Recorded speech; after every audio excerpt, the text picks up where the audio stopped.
it always begins with a lie people tell themselves. That history is made by generals and presidents, by men in suits signing papers under bright lights. But the rise of the Soviet Union did not begin in a palace or a parliament. It began in bread lines. It began in frozen apartments where mothers counted potatoes like treasure. It began with a feeling quiet at first, then unbearable that life was rigged, and the riggers would never let go unless they were forced to. At the dawn of the 20th century, Russia was a giant with feet of clay. On maps, it looked terrifying, endless land stretching across continents. In reality, it was fragile, uneven, and brutally outdated. While America was electrifying cities and building factories that hummed with modern life, Russia was still ruled by a system that belonged to another century. Tsar Nicholas II sat on a throne that claimed divine authority, yet beneath him lived a population trapped in poverty, illiteracy, and fear. Most Russians were peasants tied to land they did not own, working endless hours for landlords who barely knew their names. Industrial workers crowded into factories that paid starvation wages and crushed bodies as efficiently as they produced steel. There was anger everywhere, but anger alone does not change the world. It needs a story, and Russia was searching for one. Ideas moved faster than armies. Smuggled books passed from hand to hand. Whispered conversations happened in dark corners of factories. Words like equality, workers' power, and revolution began to sound less like fantasies and more like necessities. Karl Marx had never set foot in Russia, yet his ideas found fertile ground there. He had written that capitalism carried the seeds of its own destruction, that workers would one day rise and seize control of history itself.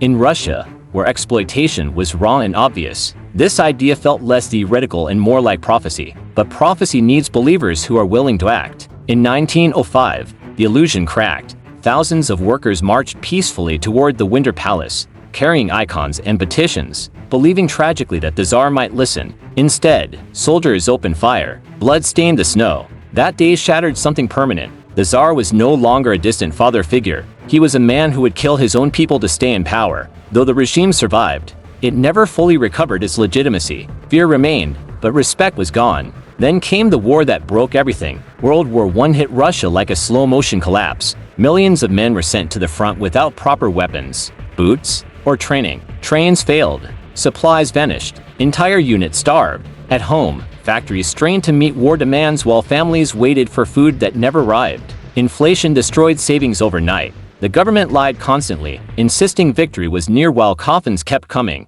By 1917, Russia was exhausted in every possible way. Hunger was no longer an emergency, it was normal. Strikes erupted spontaneously. Soldiers began to question why they were dying for a system that had never cared about them. The unthinkable happened quietly at first.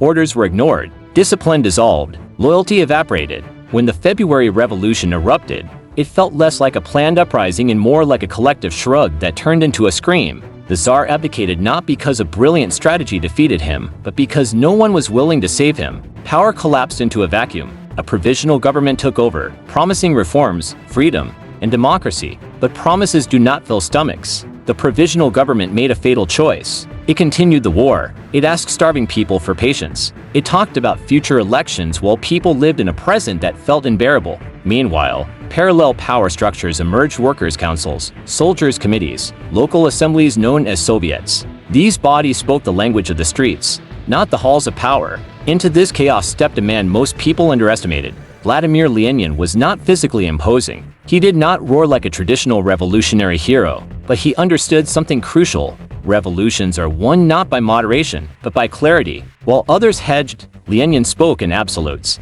Peace, land, bread. 3 words that cut through complexity like a blade. He promised an immediate end to the war, land for peasants, and control of factories for workers. Not someday, now. The Bolsheviks were not the largest faction. They were not the most polite, but they were the most disciplined and the most certain. In moments of collapse, certainty becomes magnetic. In October 1917, the takeover was swift and almost anticlimactic. Government buildings were seized. Communication centers were captured. The provisional government fell with barely a fight. To the outside world, it looked like a coup. To supporters, it felt like history snapping into place. But seizing power is easier than holding it. Almost immediately, the new Bolshevik government faced enemies on all sides. Former Tsarist officers, foreign powers, nationalist movements, and rival socialist factions all moved to crush the experiment before it could survive. The Russian Civil War was not a single conflict, it was chaos stretched over years. Villages changed hands repeatedly. Hunger turned deadly.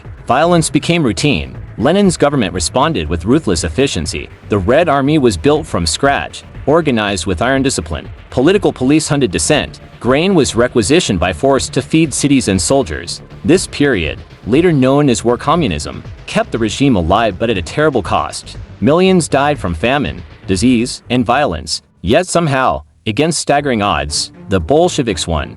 By 1921, the Soviet state emerged battered but intact. It controlled most of the former Russian Empire and rebranded itself as something entirely new, the Union of Soviet Socialist Republics. The first state in history explicitly founded on Marxist ideology. To supporters around the world, it was proof that capitalism was not inevitable. To critics, it was a warning of what radical ideology could unleash. Lenin understood that survival required compromise. The economy was in ruins, so he introduced a new economic policy, allowing limited private trade and small businesses. It was a retreat from pure socialism, but it stabilized the country. Markets returned, food flowed again, life cautiously improved.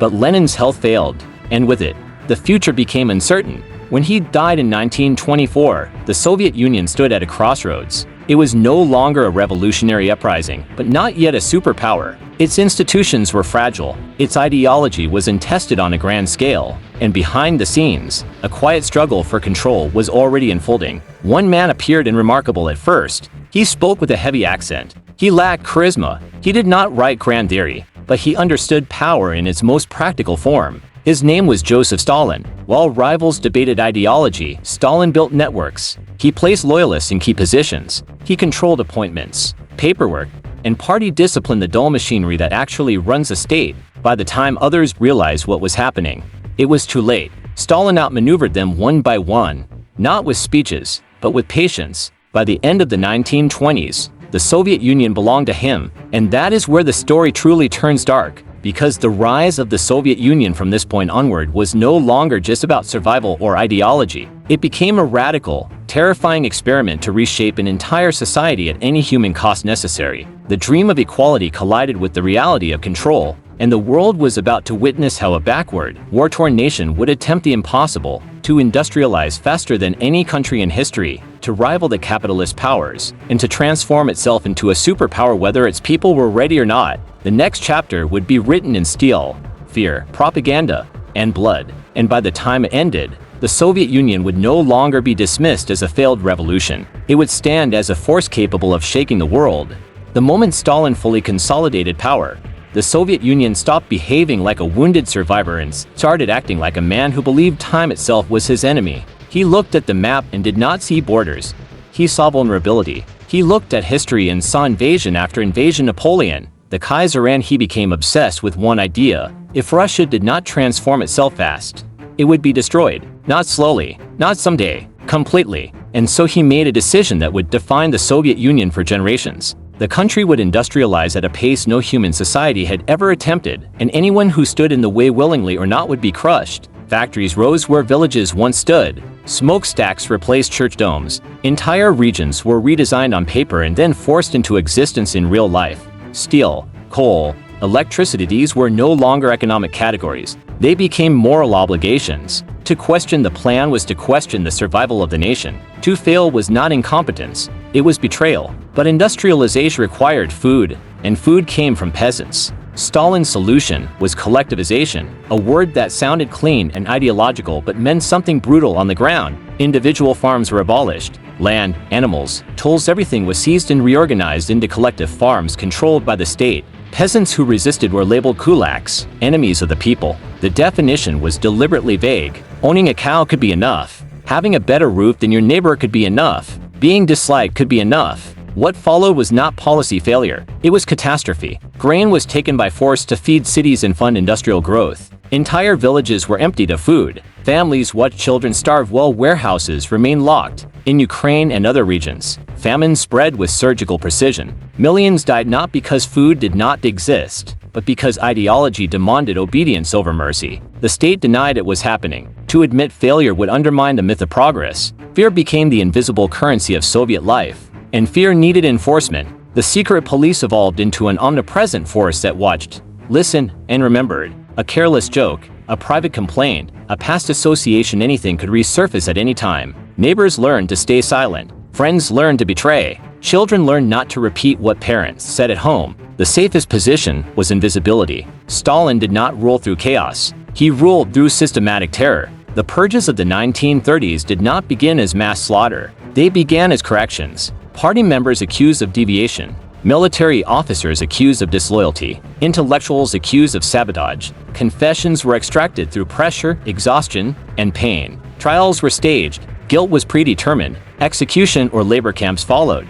Then the machine accelerated. No one was untouchable. Revolutionaries who had stood beside Lenin vanished. Generals who had built the Red Army were shot. Engineers, writers, teachers, anyone with influence could become a threat. The Gulag system expanded into a parallel universe of frozen camps where millions labored under conditions designed to break both body and spirit. And yet, paradoxically, the Soviet Union grew stronger. Factories produced tanks, planes, and weapons at astonishing speed. Literacy rates soared. Cities expanded. The country that had once struggled to arm its soldiers now stood industrially transformed. From the outside, it looked like success. From the inside, it felt like survival through silence. By the late 1930s, the world was sliding toward another war. Stalin watched carefully. He distrusted everyone, including potential allies. When Nazi Germany rose, he made a choice that shocked the world.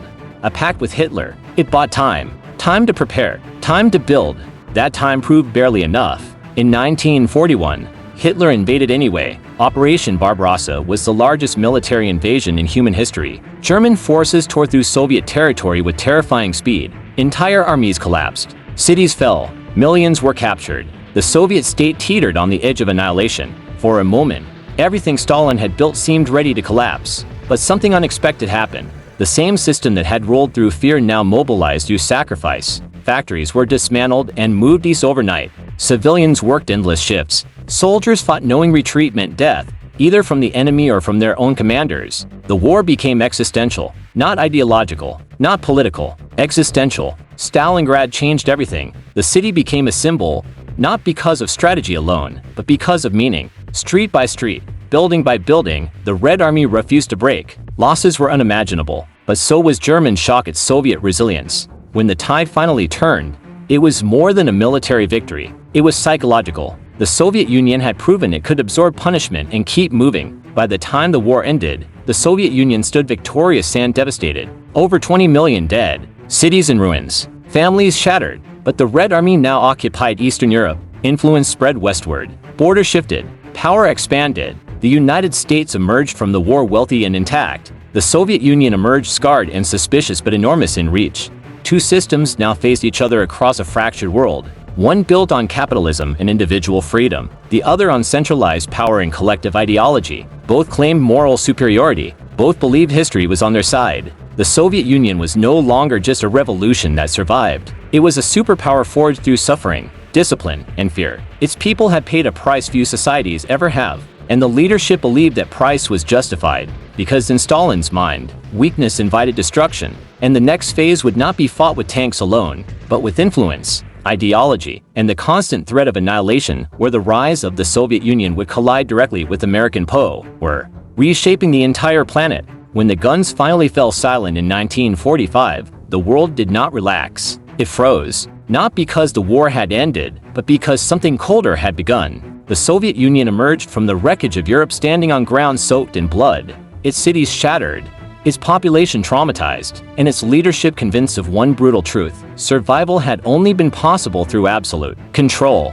That belief would now be projected outward, shaping not just the Soviet future, but the fate of half the planet. Stalin did not see peace as safety. He saw it as a pause. History, to him, was a cycle of betrayal and invasion, and the only defense was distance and dominance. Eastern Europe became that buffer. Poland, East Germany, Hungary, Romania, Czechoslovakia each was slowly pulled into the Soviet orbit, not always with tanks, but always with pressure. Elections were managed. Opponents disappeared. Loyal governments took shape. To the West, it looked like expansion. To Moscow, it felt like insurance. Across the Atlantic, the United States read the same actions very differently. America had emerged from the war with its cities intact, its economy roaring, and its confidence unshaken. It believed stability came from markets, alliances, and democracy. The Soviet Union believed stability came from control, obedience, and fear of vulnerability. These were not just different policies, they were incompatible ways of understanding the world. Suspicion hardened into doctrine. The Iron Curtain was not a physical wall at first, it was psychological. Information stopped flowing. Travel tightened. Narratives diverged. Each side told its people the same story in different words. The other system was not just wrong, it was dangerous. In Washington, communism was framed as a contagious disease. In Moscow, capitalism was portrayed as a predatory lie designed to exploit and humiliate. The Cold War did not begin with a declaration. It began with decisions that felt defensive but looked aggressive from the other side. Nuclear weapons changed everything. When the Soviet Union tested its first atomic bomb in 1949, the balance of power snapped into place. War between superpowers became unthinkable not because of morality, but because of consequence. Mutual destruction was now guaranteed. Victory itself became meaningless. Fear became stable. Stalin did not live long enough to see how deeply that fear would define the Soviet identity.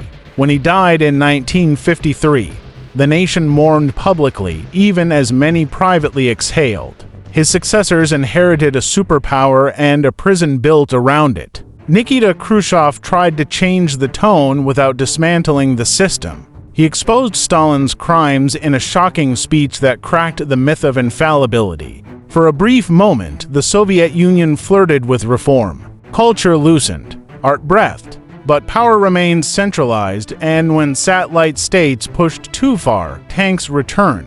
Hungary learned that lesson in 1956. Reform was tolerated only when it did not threaten control. The space race became the new battlefield. When the Soviet Union launched Sputnik, it shocked the American public. A beeping metal sphere orbiting above their heads felt like humiliation. For the Soviets, it was proof that their system could compete at the highest level of human achievement. Yuri Gagarin's flight into space was celebrated not just as science, but as ideological victory. Yet beneath the spectacle, cracks widened. The economy struggled to innovate. Central planning excelled at mass production, but failed at flexibility. Consumer goods lagged. Lines returned. Promises grew thin. The state insisted the future was bright, but daily life whispered otherwise. By the 1970s, the Soviet Union had reached a strange plateau. Militarily powerful, politically rigid, economically exhausted, it supported allies, funded revolutions abroad, and matched the United States missile for missile, but at home, momentum slowed. Cynicism replaced belief. The invasion of Afghanistan in 1979 became a quiet turning point. What was meant to be a limited intervention turned into a draining conflict. Soldiers returned in coffins. Resources vanished. Confidence eroded. The myth of invincibility cracked again. Then came a man who understood something previous leaders had avoided admitting: the system could not survive unchanged. Mikhail Gorbachev did not intend to destroy the Soviet Union. He tried to save it. Perestroika and glasnost were not surrender, they were desperation dressed as reform. He believed openness would restore trust, that restructuring would revive efficiency. Instead, it exposed decades of lies all at once. Once people were allowed to speak, they did not stop. Control weakened faster than reform could stabilize it. Eastern Europe slipped away without tanks this time. Walls fell. Flags changed. The Soviet narrative lost its grip. Inside the USSR, republics demanded sovereignty. The center could no longer hold. In 1991, the Soviet Union dissolved not with an explosion, but with a signature. A superpower ended in paperwork. The red flag lowered. The world watched in disbelief. For the American audience, the story often ends there with victory, relief, and the assumption that history had chosen a winner. But the rise of the Soviet Union was never just a cautionary tale. It was proof that ideas, when fused with fear and discipline, can reshape nations at impossible speed. It was proof that suffering can be turned into strength and that strength can mask deep fragility. The Soviet Union rose from revolution to superpower by bending millions of lives into a single vision. It challenged the United States not only militarily, but philosophically. And even in collapse, it left behind a legacy that still shapes global politics, mistrust, and memory. Because history does not end when flags come down. It waits, and it remembers.